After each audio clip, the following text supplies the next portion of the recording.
Cathedral church Lahore में यौम पाकिस्तान की मुनासबत से तकरीब से खिताब करते हुए चीफ जस्टिस ने कहा कि मुनसफ के लिए ज़रूरी है कि बिला तफरीक इंसाफ करे। पाकिस्तान में सिर्फ कानून की हुक्मरानी होगी और आइन से मावरा किसी इकदाम को बर्दाश्त नहीं किया जाएगा। मैं हूं तो मार्शल लॉ नहीं, मैं नहीं हूं तो फिर मैं नहीं। न मार्शल लॉ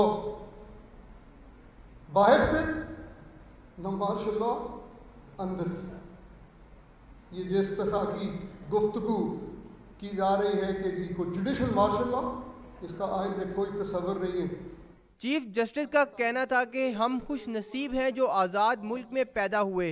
उन्होंने कहा आज़ादी हासिल करना काफ़ी नहीं बल्कि इसकी हिफाजत भी लाजिम है कि आज़ादी सिर्फ हासिल करना ही काफ़ी नहीं बल्कि आज़ादी की हिफाजत करना भी बहुत अहम और बहुत ज़रूरी है। चीफ जस्टिस ने तकरीब में बेहतरीन कारकर्दगी दिखाने वाले तलबा में शील्ड तकसीम की और बच्चों को तालीम हासिल करने की तलकीन की।